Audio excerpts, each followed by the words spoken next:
Monseigneur, bonjour. Bonjour. Monseigneur, cette semaine, vous avez fêté vos 25 ans de sacerdoce. C'était dimanche dernier. Vous nous redirez un mot sur la façon dont vous l'avez vécu. Mais c'est aussi cette semaine de la préparation de la lettre pastorale de rentrée, une lettre d'encouragement, vous prévenez. Et puis, vous avez aussi rencontré les prêtres in fidei donum cette semaine. Enfin, dimanche, vous serez à la paroisse de Saint-Amand-Gonchampniers pour officialiser cette nouvelle paroisse. Alors, un mot sur vos... Et en deuxième partie d'émission, Père Emmanuel Granger sera avec nous pour parler de la paroisse Saint-Augustin en Tardoire et Bandia qui dimanche sera créée. Donc dimanche dernier, cette célébration, cet anniversaire. À Saint-Jacques, pour les 25 ans de sacerdoce, une occasion de rendre grâce à Dieu et puis de se rappeler le jour de l'ordination, 25 ans, jubilé d'argent. Alors puisqu'il faut jubiler, eh bien nous avons jubilé et c'était joyeux du fait de l'assemblée, de belle animation liturgique et puis d'une communauté, une assemblée bien fervente et chantante. Donc ça a été très agréable, suivi par un temps très fraternel dans le parc de la maison diocésaine. Et donc voilà, c'était vraiment fraternel, familial, et voilà, comme je le souhaitais, donc c'est parfait. Bien, bon, on ne va pas revenir sur cette ordination que vous avez vécue il y a 25 ans, votre conversion, on en a beaucoup parlé la semaine dernière, oui. Mais qu'est-ce qui était émouvant dans ces 25 ans Dans ces 25 ans... L'intimité du lieu, Saint-Jacques-de-Loumeau? Oh, pas particulier. Enfin, si, j'étais très content d'être à Saint-Jacques-de-Loumeau, parce que c'est... Non, c'était le fait aussi de retrouver... Bon, j'aime bien ce qu'on se mélange. Il y avait quelques membres de ma famille, il y avait des amis aussi bretons, il y avait... et puis quelques représentants des communautés du diocèse. Donc ce mélange est toujours un petit peu étonnant, parce que ça évoque aussi alors, presque l'ensemble d'une vie, enfin, dans juste une photographie un petit peu d'ensemble. Donc ça, c'est ça qui est toujours émouvant, je trouve. Monseigneur, vous préparez pour, dans une semaine encore, la publication de la lettre pastorale de rentrée. Oui, ouais.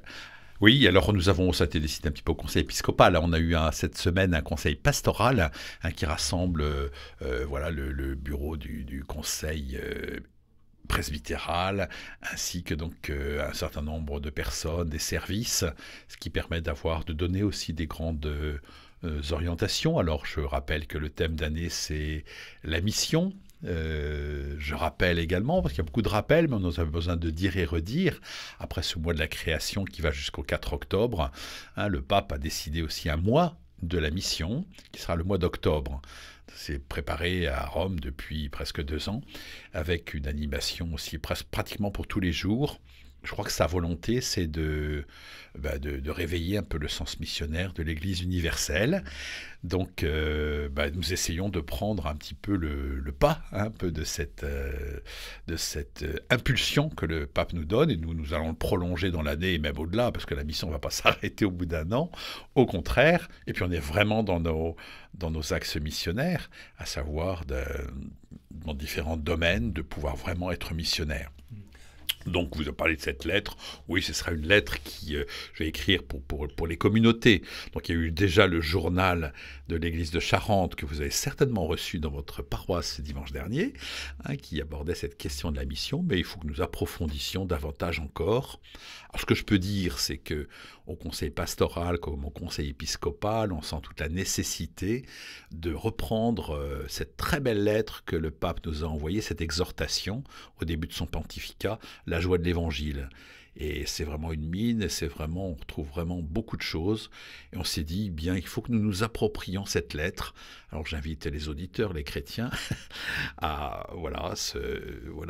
ressortir ce texte, ou éventuellement à s'en munir s'ils ne l'ont pas encore. On le retrouve facilement aussi sur Internet, mais c'est plus facile de lire ça dans un livre, je crois. Voilà, parce que c'est ce que nous voulons mettre en œuvre ici dans notre diocèse. Pourquoi vous avez parlé de lettres d'encouragement ? Je parlais de lettres d'encouragement parce qu'il faut nous encourager, c'est-à-dire il faut aussi un courage et puis de sortir aussi, je crois, de ce qui s'est toujours fait, se libérer un peu du connu pour oser des initiatives un peu nouvelles. C'est dans ce sens-là.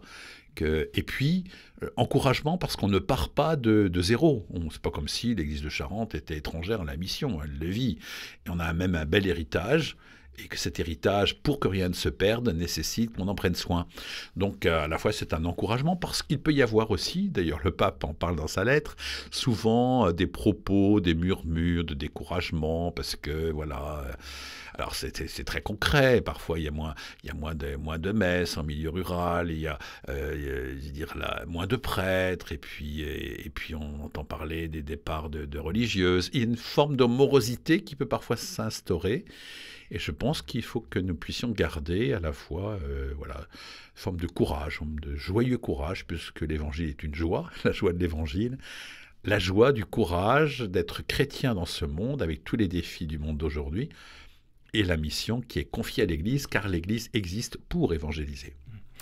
Vous avez parlé de sœurs qui s'en vont, les sœurs du Bon Pasteur vont nous quitter, paraît-il ? Voilà, donc les Sœurs du Bon Pasteur ont annoncé, le Conseil provincial a décidé effectivement le déplacement de la communauté des Sœurs de Saint-Yrieix, du Bon Pasteur, pour des raisons d'âge et de santé, j'allais dire. Elles vont réintégrer Angers dans une maison qui sera plus adaptée à leurs conditions. Donc ça, c'est un événement pour le diocèse, parce que voilà, les Sœurs on les appelait Sœurs du Bon Pasteur, Sœurs de Saint-Yrieix, les Sœurs contemplatives, dans cette grande famille spirituelle de Saint-Jean-Eudes, vont partir donc l'année prochaine, en fin juillet prochain. Donc c'est aussi, voilà, ce qui pourrait aussi nous, par rapport à ce qu'on disait auparavant, nous plonger dans une forme de tristesse certes, et puis on sait bien aussi, vu les indicateurs, que il y a des choses qui ne vont pas s'arranger, mais que nous devons garder, même si nous allons au désert, la joie de l'évangile. Enfin, en tout cas, un communiqué va paraître sur le site pour annoncer ce départ, car ça a été publié cette semaine. Et puis nous voulons d'abord, moi je crois que c'est vraiment très important quand il y a un événement comme celui-là, qu'on sache à la fois faire mémoire, qu'est-ce qui s'est passé ? Depuis quand sont-elles là? Qu'est-ce qu'elles ont fait depuis qu'elles sont là? Elles partent, elles ont peut-être fait leur travail, donc voilà, tout va bien. Mais qu'on puisse, on n'oublie pas, quoi. Le Seigneur reproche souvent dans la Bible à son peuple d'être oublieux. C'est-à-dire, c'est un peuple qui oublie. Il ne faut pas qu'on oublie, je pense qu'on ne les laissera pas partir sans qu'elles puissent nous rappeler, et que nous puissions se rappeler les uns aux autres tout le bien qu'elles ont pu faire pendant ce passage en Charente. On parle de passage en Charente, ça nous amène vers les prêtres Fidei Donum que vous avez rencontrés cette semaine. Ces prêtres qui viennent aider le diocèse d'Angoulême, c'est une autre preuve de mission, ça, d'engagement? D'accord, c'est d'ailleurs à Saint-Yrieix que nous avons été, justement, pour voilà, profiter des sœurs. Et puis c'est donc les prêtres, je veux dire, Fidei Donum ou étudiants dans le diocèse, puisqu'il y en a maintenant. De les rencontrer, parce qu'il y a des problèmes des problèmes, et puis des interrogations et des étonnements qui leur sont spécifiques. On est parti d'ailleurs de ce que j'avais entendu de la part d'un chef d'entreprise qui faisait faire à ses salariés, lorsqu'ils venaient d'arriver, un rapport d'étonnement. Qu'est-ce qui vous étonne depuis que vous êtes là?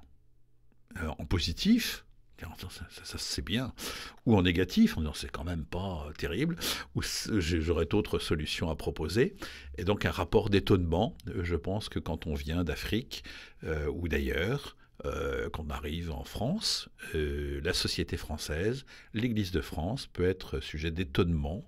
Alors partageons tout cela pour à la fois, là aussi, encourager, et puis ensemble de pouvoir comprendre les dispositions des uns des autres aussi, voilà. La façon... entendre ce que les prêtres Fidei Donum peuvent nous dire, et puis les aider à trouver leur place dans l'Église, et apporter, parce que c'est un apport mutuel, certainement qu'il peut y avoir des choses qui peuvent être intéressantes en Charente, et puis eux-mêmes arrivent avec un capital et puis une expérience dont nous avons besoin.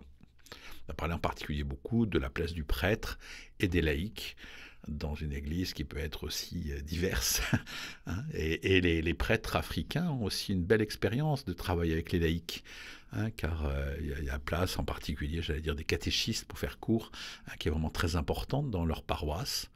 Et ils sont parfois étonnés de voir si peu de monde s'engager au service de l'Église. Alors leur étonnement quand ils arrivent, c'est aussi l'âge des communautés, c'est le manque des jeunes. Pourquoi les jeunes ne sont-ils pas là? Qu'est-ce qui fait qu'ils ne sont pas là? Enfin, c'est des vraies questions que nous partageons dans notre souci missionnaire. Donc ce sont des missionnaires partis de leur pays, nous les accueillons et nous les écoutons. Pour cette deuxième partie de Parole à notre évêque, le Père Emmanuel Granger nous a rejoint. Bonjour Père. Bonjour. Alors Père, vous êtes prieur de la congrégation des chanoines réguliers de Saint-Victor à Montbron, et puis dimanche a lieu l'inauguration de la paroisse Saint-Augustin en Tardoire et Bandiard. Saint-Augustin parce qu'on vous appelle aussi les chanoines réguliers de Saint-Augustin. Alors il est peut-être important de rappeler quelle est votre congrégation. Oui, exactement. Nous faisons partie de l'ordre de Saint-Augustin, mais notre congrégation est la congrégation de Saint-Victor. Voilà, donc Saint-Victor spécifie davantage notre appartenance. Dans la grande congrégation de Saint-Augustin, alors. Voilà, dans l'ordre de Saint-Augustin, il y a d'autres congrégations, certains en connaissent, comme la congrégation du Grand Saint-Bernard, la congrégation de Saint-Maurice en Suisse, ou la congrégation des chanoines du Latran. Toutes ces congrégations font partie de l'ordre de Saint-Augustin. Et à l'intérieur de l'ordre de Saint-Augustin, il y a des congrégations spécifiques. Et notre congrégation a été refondée il y a à peu près il y a 50 ans. Nous avons fêté les 50 ans l'an dernier, en 2018, à Champagne, en Ardèche. Et puis nous sommes ici en Charente depuis une trentaine d'années. Alors cette congrégation des chanoines réguliers de Saint-Victor inaugurera dimanche la nouvelle paroisse Saint-Augustin en Tardoire et Bandiard, paroisse regroupement de paroisses encore, sans annuler l'existence, et toujours dans le même esprit de cette année. Dans ses orientations diocésaines, oui, le Père évêque avait demandé aussi qu'il y ait un redécoupage paroissial, et donc il y a des paroisses qui vont être regroupées. Notre nouvelle paroisse Saint-Augustin en Tardoire et Bandiard regroupera les anciennes paroisses de Montbron. Il y avait aussi à une époque Marton, mais qui avait été déjà rattachée, Chazelles, l'ancienne paroisse de La Rochefoucauld, et puis une partie de la paroisse de Montembeuf qui, elle, on peut dire, a été divisée. Certaines communes iront sur Chabanais et sur le Confolantais, et d'autres sur Chasseneuil. Voilà, donc c'est un regroupement d'anciennes paroisses qui fait à peu près une trentaine de communes. Et alors, les chanoines de Saint-Victor sont chargés d'animer ces paroisses ? Oui, le Père évêque nous a demandé d'animer ce grand ensemble. Nous avons été nommés in solidum, car nous sommes religieux et nous aimons aussi pouvoir vivre nos ministères ensemble. Voilà, donc nous sommes 3 prêtres au service de la paroisse, avec aussi d'autres ministères à l'extérieur. Nous ne sommes pas uniquement présents pour la paroisse. Nous avons aussi des ministères, par exemple, en aumônerie militaire ou en aumônerie de lycée sur Angoulême. Et puis, nous faisons aussi beaucoup d'accueil aussi sur Montbron. Nous avons une maison d'accueil où nous proposons parfois aussi des journées de récollection ou des week-ends pour ceux qui voudraient venir aussi se ressourcer. Donc, le ministère est assez vaste et dépasse largement le cadre paroissial. Mais quelle est la difficulté, là on s'écarte un peu du rapprochement des paroisses, d'être religieux et prêtre en même temps c'est pas la même façon de vivre et d'aborder la foi, non ? Alors, j'allais dire, nous sommes religieux prêtres, donc nous vivons dans un territoire, le territoire Montbron, La Rochefoucauld et les villages qui sont alentours. Et notre première mission est aussi d'être un témoignage de vie religieuse, donc de vie fraternelle, de vie communautaire, de vie de prière, puisque nous chantons quand même les offices chaque jour, les laudes, les vêpres, et nous essayons aussi d'être un petit centre spirituel. C'est d'ailleurs un des axes aussi qui est proposé dans les orientations diocésaines de notre évêque.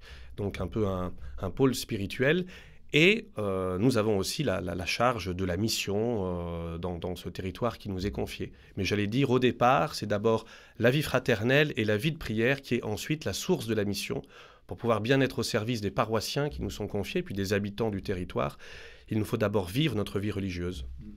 Est-ce que ça aide justement à la mission de vivre une vie religieuse, d'être là, présente, chanter les offices du jour, de rencontrer les paroissiens J'en suis persuadé, puisque je pense que la mission prend sa source dans la prière.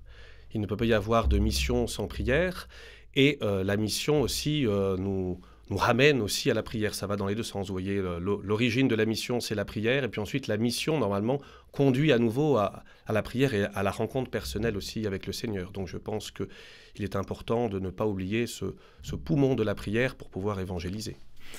Alors, cette mission, cette nouvelle paroisse, Saint-Augustin en Tardoire et Bandia, vous-même, vous l'appréhendez comment? Est-ce que c'est trop grand? Est-ce que vous y sentez une force? Le secteur est vaste, 30 communes, comme je vous le disais. Pour faciliter aussi la proximité, nous avons créé, en accord avec notre évêque, 3 communautés locales. Alors, ce n'est pas recréer trois paroisses à l'intérieur de cette grande paroisse, mais des communautés locales autour de La Rochefoucauld, Montbron et la vallée du Bandia, où on sent aussi une présence particulière des chrétiens dans ces lieux-là, pour ne pas oublier la proximité. Dans ces communautés locales, par exemple, il y aura des temps de prière, la catéchèse qui sera toujours proposée, des groupes de catéchuménat. Voilà, il faut qu'il y ait une vie quand même locale. Et en même temps, notre évêque nous demande de nous rassembler, particulièrement pour les célébrations dominicales. Et c'est vrai qu'il y a davantage 2 pôles sur cette nouvelle paroisse, qui sont La Rochefoucauld et Montbron. Du fait de la présence de la communauté, il y a aussi 2 accueils paroissiaux dans ces villages-là, dans ces villes-là. Et on sent qu'il va y avoir un petit peu 2 pôles, mais à partir de ces pôles, nous allons rayonner dans les différents villages qui nous seront confiés. Oui. Alors, Père Emmanuel Granger, quels sont les rapports avec les paroissiens pour vous, vous prieur de Saint-Augustin, enfin des chanoines réguliers de Saint-Victor, et aussi avec les autres? Alors, j'ai l'impression que les rapports sont plutôt bons. C'est vrai que ça fait une 30aine d'années que nous sommes ici à Montbron, en Charente. Je crois que la communauté est appréciée et nous essayons aussi de participer à la vie locale. Il y a 2 jours d'ailleurs, j'étais à Saint-Adjutory. Là, il y avait une émission aussi de votre radio avec la municipalité, différentes personnes qui ont parlé aussi de la vie là, de cette commune de Saint-Adjutory. Nous avons participé aussi au forum des associations sur La Rochefoucauld, sur Chazelles. Nous essayons de participer aussi aux propositions qui sont faites aussi par les communes. Et puis l'Église aussi fait elle-même certaines propositions, oui, pour pouvoir annoncer l'Évangile aussi dans ce secteur de Charente. Ça fait partie de la mission d'être présent comme ça sur les activités laïques, j'allais dire. Il y a la fête aussi ce week-end à Montbron. Exactement, et c'est vrai que à chaque fois, en fait, nous avons donc une messe en plein air derrière l'église, toujours à l'occasion aussi de la grande fête à Montbron, la frérie, qui a été instaurée à cette date-là à cause justement de Saint-Maurice, qui est fêté habituellement le 22 septembre. En plus, ça tombe dimanche là, cette année. Parfois, ça tombe 1 ou 2 jours avant ou 1 ou 2 jours après. Mais voilà, il y a un lien entre les fêtes aussi, j'allais dire, de village et puis les fêtes religieuses, et nous essayons d'être présents à cela. Est-ce que la mission, c'est d'être présent, on le dit, hein, vous venez de le redire, mais est-ce que ça ne s'est pas un peu perdu, cette présence des prêtres aux côtés des laïcs, ce qui explique aujourd'hui qu'il faut relancer cette mission? Il est vrai que les territoires s'agrandissant, parfois nous allons au plus urgent. Et c'est vrai qu'il faut être aussi présent dans les lieux d'église, il faut aller célébrer des baptêmes, des mariages, des funérailles, il faut aller dans les écoles catholiques, dans les différentes aumôneries. Et parfois, peut-être qu'on est moins présent au monde, je pense qu'il faut retrouver cet équilibre. Et puis, lorsque nous sommes présents au monde, les gens aussi nous interpellent. Voilà, je pense à un groupe de catéchuménat que nous avons lancé hier là, sur notre nouvelle paroisse, où nous avions quand même 12 adultes qui veulent se préparer soit au baptême, soit à la première communion, soit à la confirmation. Et certains, nous les avons rencontrés à Intermarché, sur la place du village. Voilà. Et c'est comme ça que le premier contact s'est fait. Et ensuite, il y a eu une demande de leur part pour faire un pas et découvrir un petit peu l'Église catholique et puis son message. Mais ces catéchumènes-là, il faut les choyer?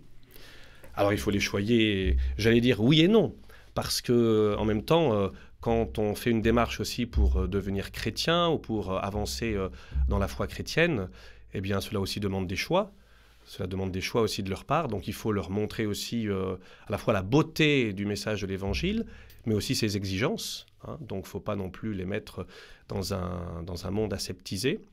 mais leur montrer aussi que l'Église est présente dans un monde réel avec sa beauté, mais aussi ses difficultés. Voilà. Et que l'Évangile, la foi dans le Christ, pourra les aider aussi dans leur quotidien, voilà, à avancer dans leur vie de tous les jours. Et j'imagine qu'ils ont été invités à cette officialisation de paroisse. Bien sûr, bien sûr.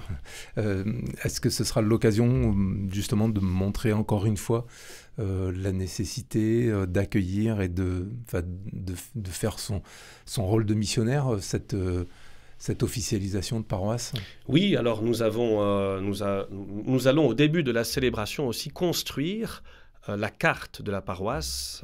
Deux paroissiens ont fait une magnifique carte de 3 mètres, de 9 mètres carrés à peu près, là, une grande carte, et il y aura donc 30 personnes qui amèneront un bout du puzzle de cette paroisse. Chacun amènera un morceau de sa commune pour construire ensemble cette nouvelle paroisse.